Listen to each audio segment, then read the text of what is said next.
Bonsoir à tous et merci d'être au deuxième rendez-vous de Radio Foot International, le deuxième de la journée évidemment, mais on est en période de Cannes et nous commencerons par ces Lions indomptables, indomptables c'est leur surnom, tenus en échec par le Sili. Les joueurs du Cameroun et ceux de la Guinée, réduits à 10 pourtant, se sont quittés sur le score de 1 but partout. Qui a perdu le plus durant ce match? Les champions d'Afrique, eux, eh bien, ils ont gagné. Et sans trembler, le Sénégal s'est imposé 3-0 face à la Gambie. Un jeune buteur s'est illustré. Lamine Camara, auteur à 18 ans d'un doublé pour la sélection sénégalaise. Et tout ceci alors que se déroule la deuxième mi-temps de la rencontre Algérie-Angola. Le fil rouge de cette deuxième émission, pour l'instant, les Algériens mènent devant les Angolais sur le but de 1-0. Demain, les étalons attendus au stade de la paix de Bouaké face au Morabitoun, Burkina Faso-Mauritanie, les enjeux de la première rencontre de demain. Nous entendrons Amir Abdou, sélectionneur mauritanien. Et puis nous entendrons aussi, espérons, si le temps nous le laisse, Salomon Kalou, l'éléphant champion en 2015, qui parle de la sélection de Côte d'Ivoire, donc. Puis il y aura, si on a le temps aussi, un petit plus. Monsieur Rémi Ngono, bonjour. Bonjour Annie et Comment bonjour. Vous sentez-vous? Ah, je me sens... Vous êtes un peu râleur là. Je suis un peu déçu parce que je dois dire quand même que le lion a un peu croqué l'animal et puis finalement l'animal s'est échappé. Mais c'est vous qui avez été croqué, je crois, en premier, n'est-ce pas? Oui, tout à fait, bonsoir, tout à fait. C'est vous qui les avez croqués d'abord. On les a bien croqués. Vous auriez pu plus les croquer peut-être, et on va en parler. Bonjour Eric Ravessandratana. Bonsoir Annie, bonsoir tout le monde. Alors c'est vous qui... Ils sont assis à côté. Je suis l'arbitre, j'aime voilà, bien, hein, ça va être bien. J'ai déjà commencé faites tout à attention, l'heure. oui, parce que dans le bureau tout à l'heure Ouais. ça chauffait déjà. Il y a des questions à poser autour de ce match et à se poser. On rejoindra d'ailleurs Olivier Pron tout de suite du côté de Yamoussoukro. David Finzel est là fidèlement au poste et Laurent Salerno est lui aussi là fidèle au poste. Avant de commencer, un très bon anniversaire à un monsieur qui nous a fait rêver il y a bien longtemps. Un ancien bleu aux 65 sélections qui fut, comme on dit à l'époque, on disait à l'époque, libéraux de l'OM et des Girondins, compagnon de Platini, Giresse et d'autres, c'est Monsieur Marius Trésor. Grand monsieur. 74 ans aujourd'hui. Radio Foot, c'est parti. Trop gentil Marius. Trop gentil Marius. Voilà. C'est vrai qu'on n'a pas ici ça la table de jeu. Tu veux, je sais bien, Ah oui. je peux demander pour une heure. Après la table. Après la table, on le fait. D'accord? Franchement, ouais, je te jure. Il est à Bordeaux, alors je sais pas dans quel état il est par contre. Je l'ai pas vu, je sais pas s'il est... On demande, essaye de te renseigner. Je vais me renseigner, Et au pire, on- mais... Ouais, par téléphone, hein, bien sûr. C'est gentil Marius, franchement. Qui est là-bas? Olivier? Rémi, on va parler dans le micro. Annie qui est là-bas? Olivier et qui d'autres là-bas? Sont là-bas? Joe, Belle. José Antoine Belle, là, avec lui. Qui a récupéré ce ballon à bout portant au deuxième poteau et qui vient remettre les deux équipes à égalité un partout. Ouais. Attention.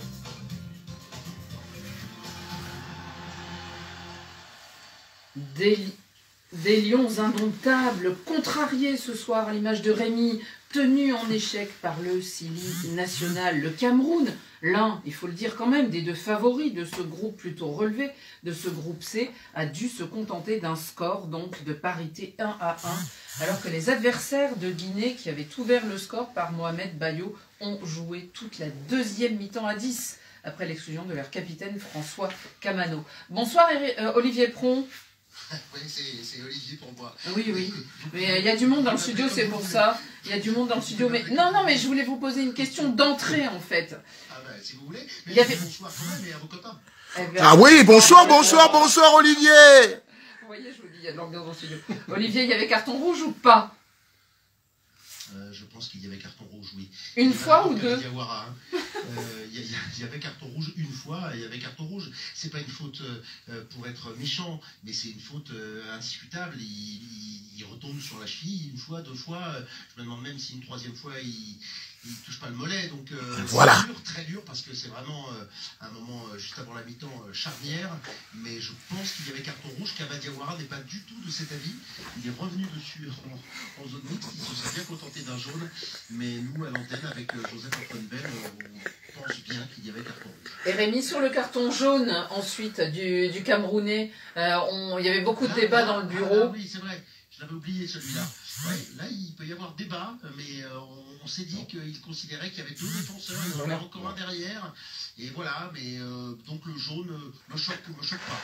Bon, ben ici, les débats sont vifs, n'est-ce pas, Eric Rabesson-Ratana? Il faut regarder les images, monsieur Pont, parce que le deuxième défenseur est... Enfin, le défenseur qui fait faute est le dernier défenseur. Il y a 2 défenseurs, c'est vrai, mais l'autre, il est encore... et l'autre, il arrive en courant, mais... Ouais, c'est ça. Donc c'est là où il y a interprétation... pas très bonne de l'arbitre. Parce qu'il ne file pas au but non plus, il est complètement... c'est le dernier. Si, franchement, écoute... Ouais, non, mais après, moi, j'ai pas été très fan de cet arbitre. Sur l'impression qu'il a donnée sur tout le match, dans sa maîtrise du match, c'était pas terrible. Donc, ça me surprend pas beaucoup. Alors, Olivier, les Lions ont dû batailler pour réussir finalement à arracher ce nul. C'est une très bonne opération pour la Guinée. Je salue notre ami guinéen en plateau à côté de vous, parce que ça me réjouit pour lui et pour les Guinéens, parce qu'ils n'ont pas volé ce point-là. Il est important, il risque d'être très important pour la suite dans ce groupe-là, et ils ne l'ont pas volé. Oui, ils ont mené au score, mais l'expulsion de Kamano, le fait que les Camerounais reviennent au score tout de suite à la 51e minute, donc au début de la deuxième période, on s'est dit vraiment là que ça allait être très très très compliqué, mais comme les Camerounais sont quand même bien aux fraises techniquement, voilà, c'est passé parce qu'ils ont été solidaires, les Guinéens, et ils ont su aller chipper ce point. Mon regret pour les Guinéens, et là encore on l'a dit à l'antenne, c'est Jo qui l'a analysé et il a très bien fait, et je ne vais pas surtout le contredire, moi, mais les Guinéens, quand ils ont mené 1-0, ils auraient pu, à ce moment-là, vraiment les Camerounais n'y étaient pas, et ils auraient accentué leur pressing, il y avait sans doute moyen de leur faire beaucoup plus mal, et peut-être de plier l'affaire, et on a l'impression qu'ils se sont contentés de cette ouverture du score, et puis beaucoup trop vite, ils ont arrêté de jouer. Eh bien, Olivier, vous allez écouter Ibrahima Traoré, parce que c'est exactement l'analyse qu'il nous faisait dans le bureau, et notamment, lui, il trouve pas que ce soit bien ce point. D'ailleurs, dans la première partie de Radio Foot, lui disait à Rémi, il le provoquait en lui disant on va avoir nous les 3 points. Ibrahima. Oui, parce que je le pensais sincèrement qu'il y avait un coup à jouer contre un Cameroun, on va le répéter, un Cameroun qui fait plus peur, tout simplement. Comme je l'avais dit, à l'instar aussi du Ghana, c'est des grandes nations, mais qui font pas peur. Donc oui, il y avait un coup à jouer pour la Guinée. Le tournant du match, c'est clairement le carton rouge, parce que je pense qu'à 11 contre 11, je pense que oui, la Guinée repart avec les 3 points. Donc moi, mais ils auraient dû marquer un deuxième but en première. Ah oui, mais ça, tout à fait, parce qu'en fait, il y a un manque d'ambition. Moi, c'est ce que je reproche à la Guinée, c'est-à-dire que quand on a mené, on s'est trop vite contenté de ce 1-0 et on n'a plus rien fait devant, alors que je pense qu'il y avait la place pour mettre un deuxième but. Oui, Olivier. Oui, moi quand je dis qu'ils se contentent de ce point, c'est parce qu'encore une fois, ils étaient à 10 contre 11 pendant plus de 45 minutes. Donc là, c'est un bon point pris. Oui. Et l'impression qu'on avait en début de deuxième période, c'est que ça allait tourner vinaigre. Donc voilà, mais on est bien d'accord sur... voilà, on dit la même chose avec Ibrahima aussi, c'est qu'il y avait mieux à faire en première période. Je suis bien plus inquiet pour les Camerounais. Eh bien justement, un lion édenté ou à la crinière échevelée. Rémi Ngono, vous avez mal vécu ce match, vous étiez furieux tout le temps. Qu'est-ce que vous avez pensé en voyant ce match? Ils vont loin, les Lions, dans cette compétition? Ils peuvent aller loin. Rien n'est terminé. Loin, tu veux dire au Cameroun ou loin Monsieur, pardon. Monsieur, je vais vous rappeler que en 2000, tout le monde disait le Cameroun a très mal commencé. Et c'était un match nul. Le Cameroun a remporté. C'est vrai que ça arrive souvent tout le monde a vu le Cameroun commencer par un match nul. C'était au Gabon. Le Cameroun a remporté. Et même l'Argentine qui a mal commencé la Coupe du Monde l'a remporté. Nous sommes au début, d'ailleurs, vous avez vu, le Nigeria très bien commencé, la CAN au Cameroun, tout le monde disait le Nigeria est intenable, et ils ont finalement... Pas plus, c'est Lyon. On a vu Samuel Eto'o, les mâchoires plus que serrées pendant la rencontre. Je peux vous dire, ce qui m'inquiète, c'est le sélectionneur des Lions. D'abord, sur la position, le positionnement des joueurs. Vous avez un Aboubakar Vincent qui est blessé. Et vous avez devant vous quelqu'un qui joue à Toulouse, avant-centre, Magri. Vous l'enlevez, vous le positionnez côté droit. Vous avez juste... Attendez, ce n'est pas ça. Le problème, c'est quoi? C'est que même quand il marque, c'est lui qui est l'attaquant le plus dangereux. Et c'est lui qu'on sort, alors que Karl Toko Ekambi, qui joue souvent sur un côté, pratiquement au niveau de position d'avant-centre. Un poste qu'il n'a jamais occupé, ou plutôt qu'il ne sait plus occuper. Et maintenant, lorsque vous avez par exemple une équipe qui est recroquevillée, qui joue en infériorité numérique, vous avez la chance d'égaliser à la 51e minute. Au lieu de mettre les milieux offensifs et les attaquants, qu'est-ce que vous faites? Vous mettez 2 défenseurs et vous maintenez par exemple Castelletto à droite et vous demandez qui centre. Vous avez pourtant un Clinton Dier que vous avez recruté et qui est capable d'envoyer des centres. À partir de cet instant, pour moi, il y a une erreur professionnelle de la part de Rigobertson qui, non seulement aujourd'hui, ne sait pas quel système il utilise, mais il est devenu aujourd'hui Pep Guardiola son. C'est-à-dire que les joueurs sont alignés n'importe comment, sauf qu'au moins avec Pep Guardiola, et il y a au moins les résultats. Il y a les résultats. Pep Guardiola son, aujourd'hui, est à la dérive. L'erreur, c'est de ne pas avoir pris Choupo-Moting, tout simplement. C'est ça la première erreur. C'est ça qui est incroyable. Nous avons dénoncé l'absence de Choupo-Moting. Rémi, on sait. Mais il a publié un message d'ailleurs sur les réseaux sociaux aujourd'hui. Bonne chance aujourd'hui les gars, la CAN, un tournoi spécial. Je vous souhaite beaucoup de force. Malheureusement, je ne suis pas parmi vous. Eric, un petit mot sur cette rencontre. Ouais, alors moi, c'est vrai que l'impression générale du Cameroun, c'est ça qui inquiète. J'ai été agréablement surpris par la Guinée qui, franchement, c'est vrai qu'à 11, elle méritait d'avoir certainement autre chose. Donc forcément c'est le tournant là, le carton rouge là, il est mérité, je suis assez d'accord avec ça, mais voilà, je suis pas sûr que le Cameroun soit capable de donner un autre visage que ce qu'on a vu aujourd'hui sur l'ensemble de la compétition, mais j'espère me tromper. Pour toi surtout Rémi. Olivier, vous les avez rencontrés à la fin du match, ces Camerounais, qu'est-ce qu'ils disaient eux? C'est pas ceux qu'on a rencontrés le plus, mais pour rebondir sur ce que disait Rémi, si on en est quand même à imaginer que Clinton Gier peut être aujourd'hui le sauveur de Cameroun, cette équipe est tombée bien bas. Franchement, mais ce n'est pas ça. Le problème c'est que j'aimerais bien voir ça. mon cher ami, je termine juste. Oui, vas-y Rémi, allez. Mon cher ami, c'est que si tu sélectionnes des joueurs, c'est qu'ils sont pour quelque chose. Alors, si aujourd'hui, tu te retrouves aussi avec... Attends. Ils sont pour quelque chose, j'en sais rien. Bon, en tout cas, Olivier, donc... Ce que je sais, en revanche, c'est une indiscrétion, je ne citerai pas ma source, mais un énorme coup de gueule de Samuel Eto'o dans le vestiaire à la fin du match. Énorme. On a vu à sa tête, parce que oui. je veux dire que... Il y avait des gros blancs pendant le match. C'est pas qui a coutume de s'arrêter en zone mixte, il faisait pareil quand il était joueur, dans une interview, mais là quand il est passé, il n'était pas là pour plaisanter. Il fallait pas chercher l'homme. Il leur a dit, on est là pour jouer 7 matchs et on va jusqu'en finale, non? Oui, hein, voilà. Ça rappelle quelque chose. Je ne sais pas ce qu'il leur a dit, mais je crois que ça a beaucoup crié. Pour le reste, écoutez, on ne peut pas dire qu'ils soient beaucoup passés, les Guinéens, à l'image d'Ibrahima Traoré, en son temps, bien sûr, ont été bien plus coopératifs et bien plus sympathiques. J'étais obligé. Après, qui était passé en conférence de presse, s'est arrêté en zone mixte fort gentiment. Pascal Feinduno a fait un festival, mais il ne sait pas faire autre chose qu'un festival. Pascal Feinduno, je pense qu'il s'est arrêté à lui tout seul autant que les deux équipes. Et en ce qui concerne les Camerounais, on a vu Wu, et puis Olivier Tcham, voilà, Castelletto aussi, voilà. Donc c'est pas mal, mais bon, c'est un peu léger, mais il fallait s'y attendre. Je pense que les Camerounais ont conscience qu'ils n'ont pas fait un très grand match et que ce qui les attend vendredi au Sénégal, ce sera tout autre chose. Exactement. Ils n'y sont pas, les Camerounais. Faut arrêter. Voilà, c'est pas bon et techniquement, on a vu des erreurs, mais incroyables. Donc bon, voilà, je leur souhaite le meilleur, mais je suis pas hyper optimiste. Eric, un petit mot? Ouais, non, juste revenir sur l'intervention d'Eto'o, je pense qu'en fait, c'est lui qui est là pour mettre la soufflante, et je suis pas sûr que Song soit capable, dans son caractère, de mettre cette soufflante. Donc en fait, il est dans son registre, et Song est là juste pour un peu en façade, mais c'est presque Eto'o qui fait tout derrière, j'imagine. C'est ce qu'on imagine. Merci beaucoup, Olivier. Il est passé, hein. On a vu Onana, il était bien là, il a eu du mal à atterrir. Hein. Vous avez suivi aujourd'hui. Oui, on en a parlé. Abidjan, et puis il est revenu. Et donc voilà, il était là, il est passé en zone mixte. Là. Mais il n'était pas dans le groupe. Il a raison de s'arrêter. Mais oui, mais parce que c'était pas possible.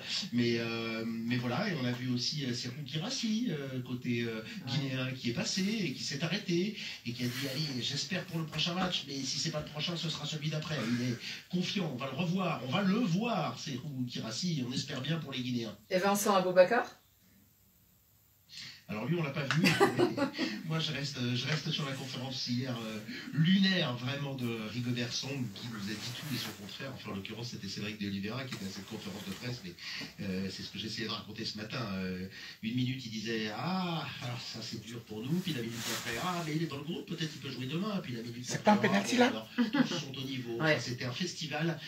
Il faudrait qu'il s'écoute un peu moins les Rigobert Song et qu'il regarde des vidéos de foot à la télé, ça ne lui fera pas de mal. Merci beaucoup Olivier Pron d'avoir été en direct avec nous depuis Yamoussoukro, donc la capitale de la Côte d'Ivoire, et on se retrouve au cours de cette CAN. Merci beaucoup. Mais peut-être même dès demain du côté de Bouaké, c'est pas jamais. Eh bien alors, on vous donne rendez-vous alors que l'Algérie est en train de subir un penalty. Eric, vous qui aviez les yeux. Là, il y a vraiment penalty. Ouais, il y a penalty. Il passe devant le défenseur algérien. Le défenseur algérien frappe dans le mollet du joueur. Donc il y a absolument penalty. Il n'y a rien à dire. On se posait la question justement. On s'était dit, est-ce qu'il a vraiment sifflé? Eh ben, il a sifflé. Et ben, il a sifflé. Bon, on continue dans Radio Foot International. Un œil sur cette deuxième mi-temps. Et nous, on continue. Rémi, on va parler du Sénégal parce que c'est important maintenant pour le Cameroun.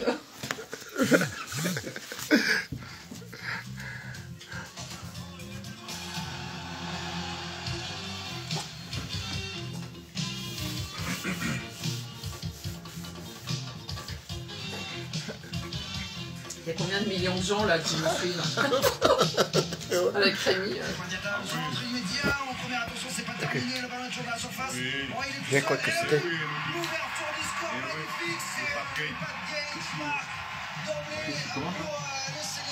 Cédric de Oliveira et Joe. Parce que là, ils ont fait chacun un match. Olive en a fait un et Cédric en a fait un autre. Il y a un mec en studio des fois qui relance un petit peu. Il fait peur, mais il fait quoi là? Il fait un 6 mètres ou il fait un penalty là? Applique-toi s'il te plaît là. Allez, faut le mettre. Gomis. En force. Bah fais Gomis. Allez. Applique-toi là. Ça sent mauvais ça. Ça sent mauvais ça. Oh, il l'a mis quand même. Il a mis. Il a mis. Attends, quand ça touche la barre, t'as pas le droit de retoucher le ballon normalement. Bon, je pense que c'est. Regarde, Mathieu, regarde, bah fait. C'est vrai. Ah mais je sais pas si quand un poteau est transversal, normalement c'est le joueur qui a tiré le poteau. Moi c'est attention.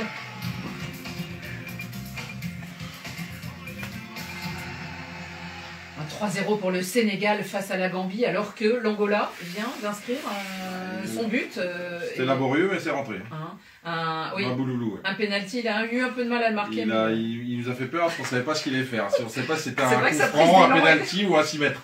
Donc on a eu peur, mais il a marqué quand même. Vous les deux joueurs, là, vous étiez en train de vous demander ce qu'il était en train de faire.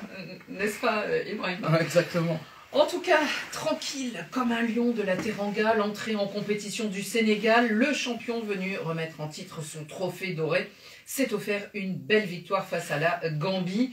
Un homme a brillé dans ce match. Vous avez entendu Cédric de Oliveira et Joseph-Antoine Bell. Il faisait allusion, le jeune buteur qui porte le maillot du FC Metz, formé à Génération Foot, tout comme son aîné Sadio Mané. Il s'agit de Lamine Camara. Et vous allez l'entendre, Aliou Cissé, au micro de Cédric de Oliveira, était épaté par son joueur.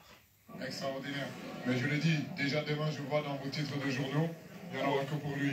Je le dis, pas que les journaux. C'est un jeune joueur. Et les autres joueurs, il faut les laisser quand même le temps de grandir. Mais il faut dire qu'au-delà même de ces deux buts-là, c'est son volume de jeu sur le terrain. Il a joué vraiment comme un garçon expérimenté.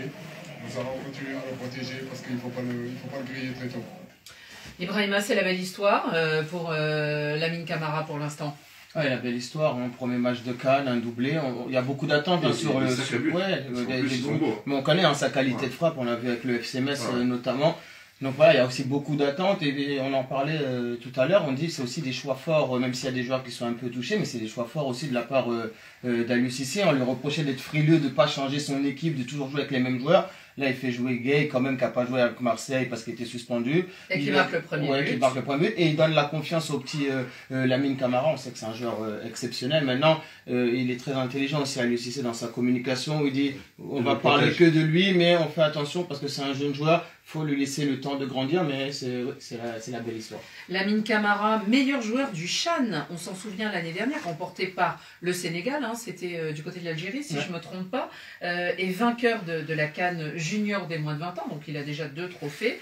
Et puis alors, évidemment, et déjà sur les réseaux sociaux, il n'y en a que pour lui, le plus jeune buteur avec le Sénégal de la CAN pour l'instant, depuis Souleymane Camara contre la Zambie en 2002.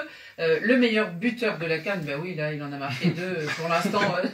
C'est sûr qu'avec l'Algérie qui fait 1-1 pour l'instant, ils n'y sont pas encore. Et puis le meilleur jeune joueur de la CAN avec le plus beau but. Vous avez été impressionné aussi par le Sénégal d'une façon générale, Eric? En fait, le Sénégal est très bien rentré dans sa compétition, mais c'était important parce que alors oui, franchement, là, c'est rendu facile la tâche. Collectivement, alors oui, il y a des talents individuels évidemment, on le sait depuis toujours, mais collectivement c'était vraiment intéressant dans le jeu. Il y a des beaux buts, il y a des bien construits, et puis l'état d'esprit, et puis voilà. Donc franchement, eux ont réussi leur entrée dans la compétition, donc oui, 3-0, ça claque quand même. Voilà, c'est ça. Alors il faut continuer parce qu'on sait que ça suffira pas si jamais tu enchaînes pas, mais c'est quand même très très encourageant. Il faut continuer, Eric, mais justement vendredi, on a 2 sélections qui ont rendez-vous. Oh ben là, c'est un match facile. Du côté d'Yamoussoukro. Alors là, il va y avoir de la crinière qui va voler dans l'air, Rémi. Les Lions indomptables seront face aux Lions de la Teranga.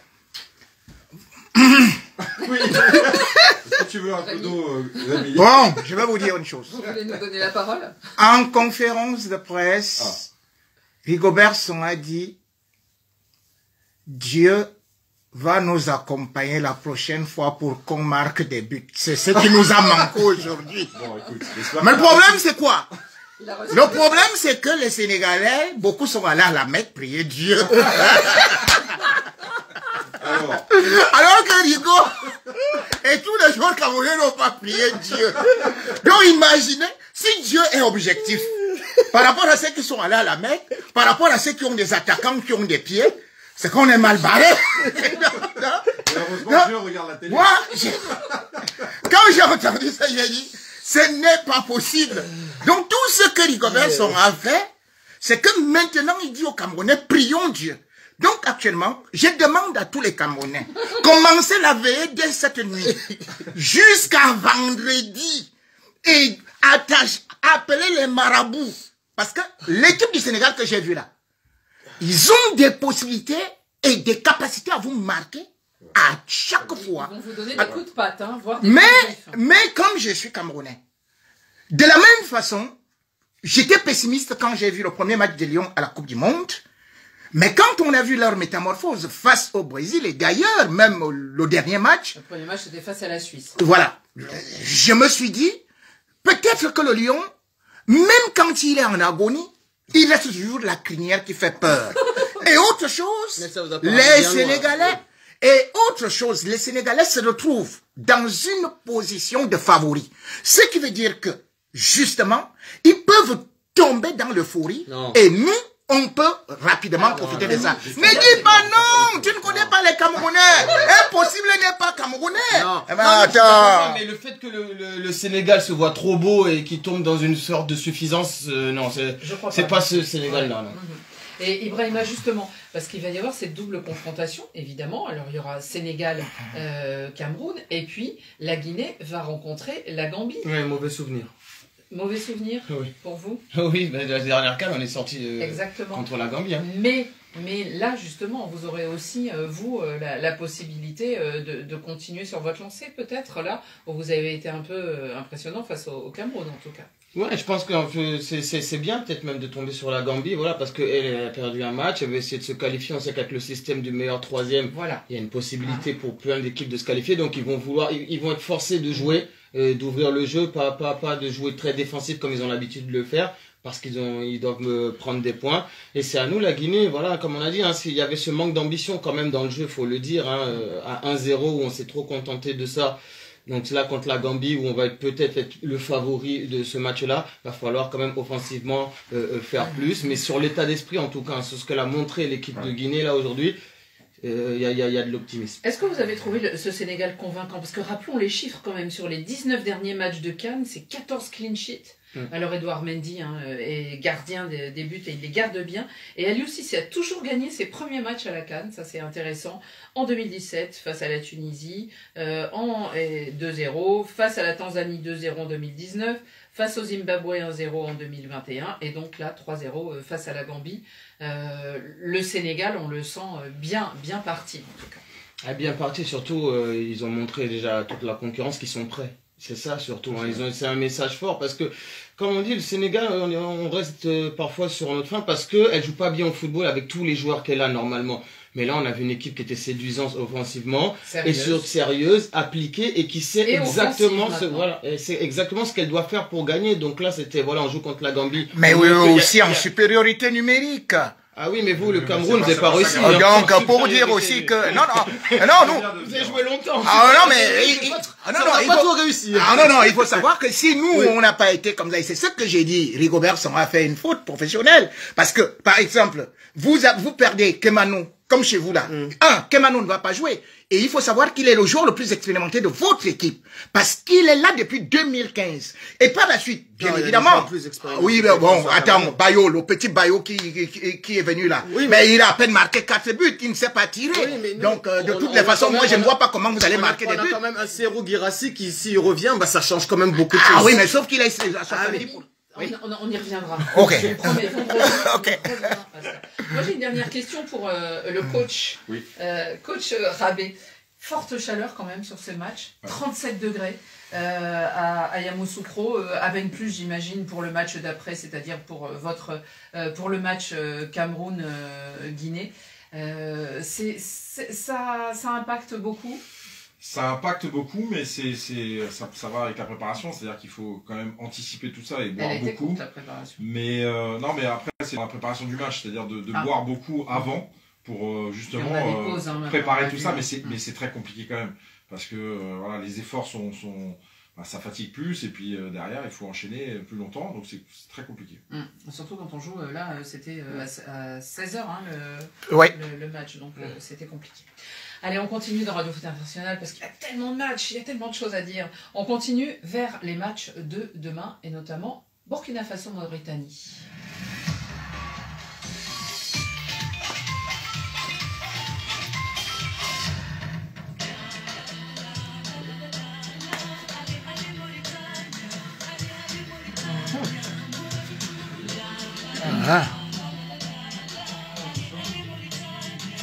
On disait que l'Algérie va écraser tout le monde, voilà ça. Ce sera la première rencontre de demain après-midi, le Burkina Faso face à la Mauritanie dans le stade de Bouaké, qui bien à 7h voit jouer Algérie et Angola, qui en est toujours à 1-1, la 77e minute de jeu. Alors que le Burkina Faso a laissé un plutôt bon souvenir lors de la CAN au Cameroun. Ils ont disputé avec vous, Rémi, avec les hôtes de cette compétition, il y a 2 ans, la petite finale. Bon, ils avaient terminé 4e. Les étalons emmenés désormais par le sélectionneur français, Hubert Velud, avec en face, sur le banc, le franco-comorien Amir Abdou, qui entraîne ses Morabitoun.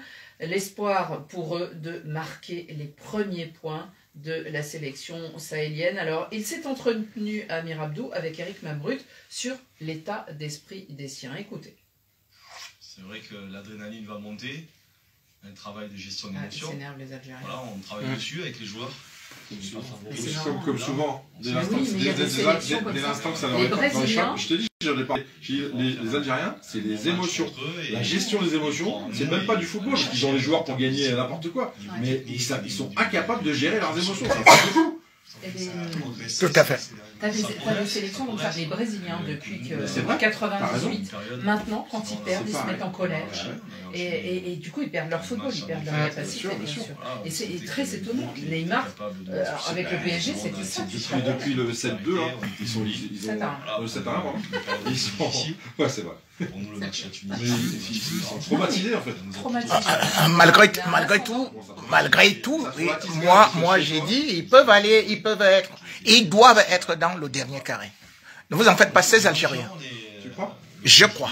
Non, mais là, en termes l'Algérie. En termes d'effectifs et tout ça, bien sûr. Non, le Cameroun, c'est très compliqué pour qu'on soit au dernier carré. Mais bon. Ouais, mais ils ont aussi le truc mais on ne sait jamais. Ils disent tout le monde est contre nous. Donc ils arrivent déjà toujours en guerre. Personne nous aime, on est contre nous. Donc déjà, tu es à ce point-là, tu arrives. Ça te rajoute une pression supplémentaire. Il y avait un truc, il y avait un mec qui était habillé en supporter algérien, puis qui disait dans une bagnole comme ça. Bon alors, donc on dira... Oui, je l'ai vu, oui, voilà. La liste d'excuses. La pelouse. Tu pars déjà avec ça, mentalement c'est difficile. Tu dis personne nous aime, on est contre nous. Cette expérience de joueur. Tu sais qu'en plus là, parce que là, l'Angola c'est chiant à jouer. C'est pas une équipe facile. Là, t'as l'impression que, mais l'Angola c'est dur à jouer. Toujours. Ah, mais toutes les équipes sont dures à jouer. C'est vrai, non mais c'est vrai, tu as vu la compétition. J'ai pas vu une équipe qui était pourrie, qui était... Voilà, c'est pour ça qu'il faut noter le Sénégal. Bien sûr. Ça te montre que voilà, on est sérieux, on est la Côte d'Ivoire, c'était match d'ouverture, moi j'ai trouvé qu'ils avaient fait leur match, c'était pas facile, mais ils ont... moins que le Sénégal, mais ils ont géré quand même, c'est pas facile. La pression. Émotionnellement, c'est pas facile. J'ai entendu le gardien dire, j'ai pas dormi, j'ai pas fait l'assiette, j'ai pas pu la faire. Tu vois, tellement ils savaient qu'ils jouaient, qu'ils sont attendus, Ah mais ça s'est pas vu.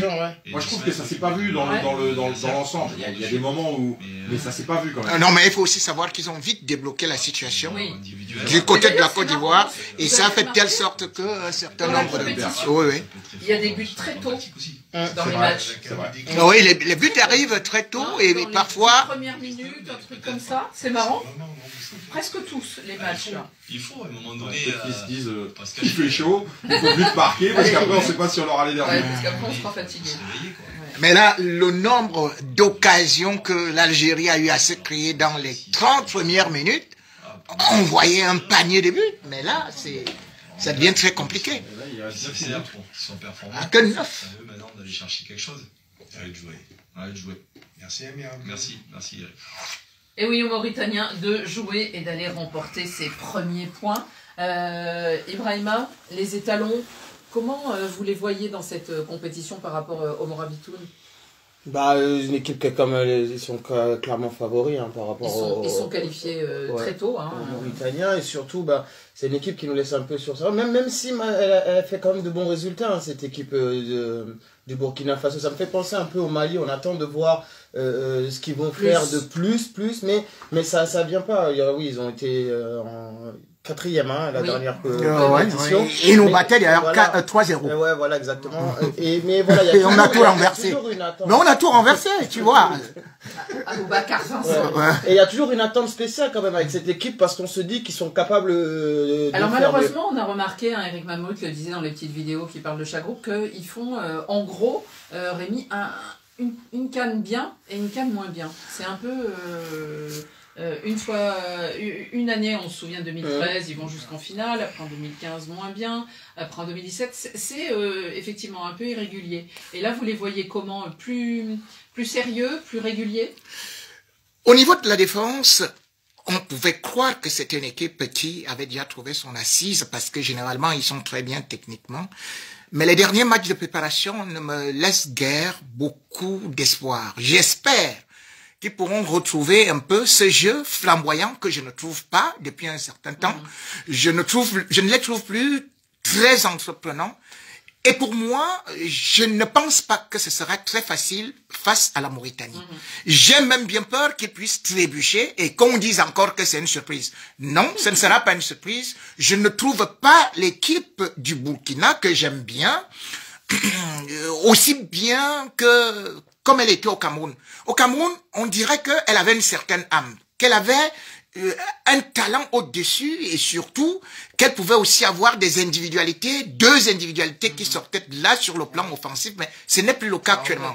Voilà. Donc pour moi, C'est très équilibré. Ibrahima, c'est vrai qu'Amir Abdou, on a l'impression qu'il les secoue un peu, ces Morabitoun. Et puis peut-être, en gros, il leur dit pas de complexe, quoi.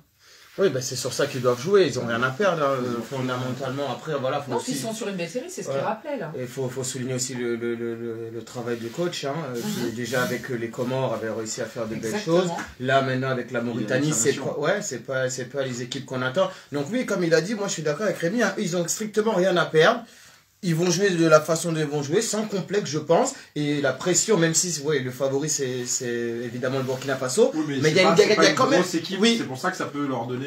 Exactement, ouais, je suis d'accord. Ouais, s'ils entament bien. Et comme on disait tout à l'heure, en dehors de l'antenne, il n'y a pas d'équipe qui a raté son début de CAN jusque-là, donc il n'y a pas de petites équipes, il y a vraiment des équipes qui vont poser des problèmes à tout le monde. C'est plutôt les gros d'ailleurs qui les ont ratés, parce que c'est ce qu'on disait, alors le Ghana qui a perdu face au Cap-Vert, et puis l'Égypte et il n'y a pas d'équipe ayant raté, le Nigeria a raté, l'Égypte a raté, tout ça.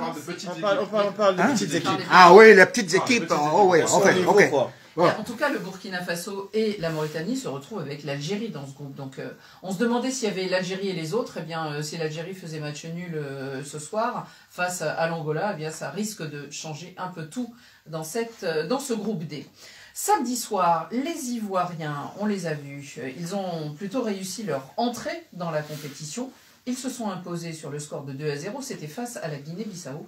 Regardez à la loupe, eh bien, par un ancien champion d'Afrique, c'était en 2015, hein, cette sélection, Salomon Kalou, qui voit les éléphants favoris, et c'était au micro de Christophe Jousset. C'était un début de cadre réussi. La victoire avec, donc voilà, maintenant, il faut se reconcentrer. C'est le défenseur qui remet le ballon dans l'axe, c'est ça. Ils vont demander tout et n'importe quoi maintenant. T'as vu Riyad Mahrez qui a fait semblant de... Enfin, qui s'est jeté pour toucher la surface de réparation. C'est son jeu, hein. Apparemment, tu peux réussir à mystifier un arbitre, mais bon, il y a quand même la fin. Ah, ce n'est plus possible. Ça change quelque chose, tu trouves, Ibrahima, là-bas? Mais vraiment, je veux dire, en Afrique... Après, moi, je suis pas pour, je suis contre, moi. Moi, je suis pour. Toi, tu es contre là-bas. Moi, je vais te dire pourquoi je suis pour. Pourquoi? Parce qu'on a exclu Camano? Non, pas du tout. Parce que je trouve que moi, j'aime bien le foot, ça avait du charme quand il y avait un peu de triche, tout simplement. Bref, tu aimes la triche? Non, mais ça faisait partie du jeu, il fallait s'adapter. L'erreur humaine, voilà, exactement. Là, c'est trop robotisé pour moi.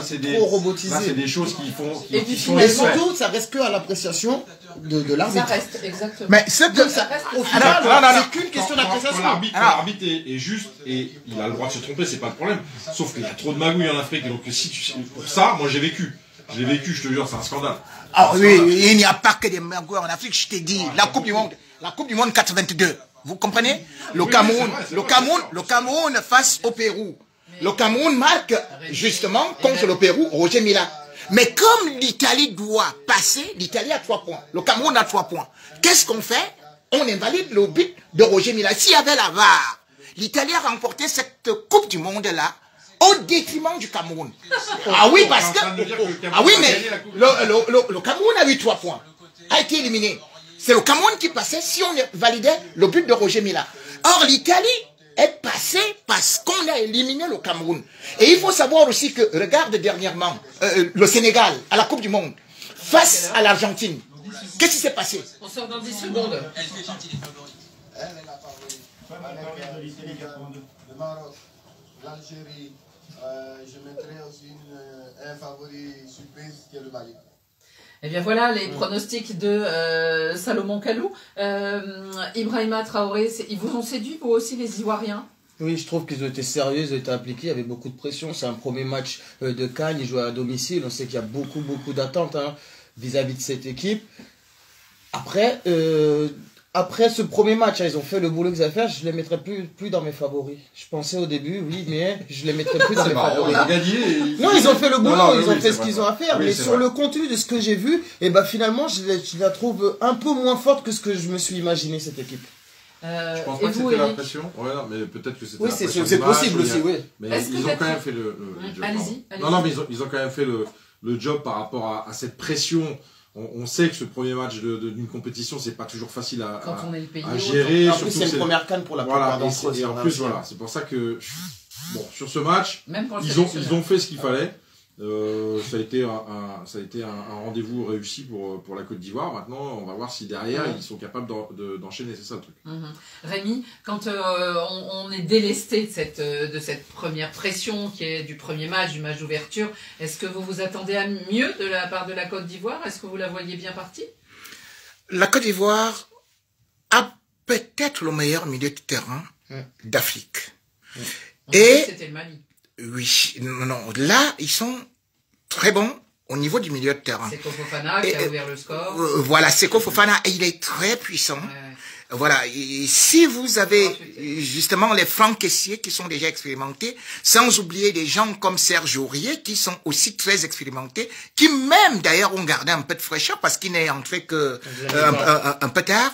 Et puis, lorsque vous regardez des joueurs de banc qui sont capables de venir faire la différence, c'est-à-dire, vous voyez un bon dribbleur qui peut entrer, eh bien, vous constatez que le banc de la Côte d'Ivoire est capable de gagner un match, tout comme je disais d'ailleurs qu'il y a les vieux grognards qui sont encore là, qui se disent quand même qu'ils ont toujours quelque chose à pouvoir faire pour cette équipe de Côte d'Ivoire. Moi, je la trouve, contrairement aux autres, je la trouve beaucoup plus équilibrée. Je la trouve moins dans la Starmania, je la vois beaucoup plus appliquée et tactiquement, je la vois à point. Pour moi, la Côte d'Ivoire reste un très très gros favori. Ben voilà, vous aurez de quoi vous dire des choses. Vous aurez raison encore une fois, mais c'est pas grave. Qui s'emballe, c'est pas le genre du tout. Voilà donc pour ce qui est de cette CAN. Pour terminer l'émission aujourd'hui, on avait envie de vous faire un petit cadeau, Rémi, pour vous rendre le sourire quand même, parce qu'on a bien vu que là, vous étiez un peu chafouin depuis que votre équipe, tout à l'heure, camerounaise, a fait un match nul donc, face à la Guinée. Eh bien, pour vous rendre le sourire, il y a une valeur sûre quand même, une valeur qui déçoit rarement. Contra uno, la pone atrás, se la chupó Rodrigo.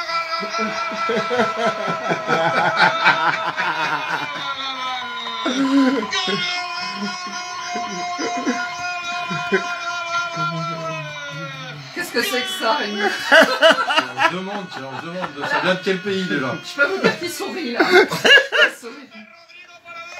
Ah, où sont-ils les Barcelonais?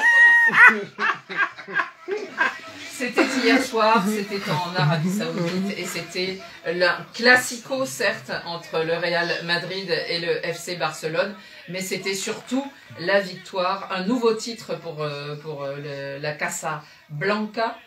Il y a eu ce but de Rodrigo, c'est le 4e, mais avant il y a eu un triplé de Vinicius, Rémi.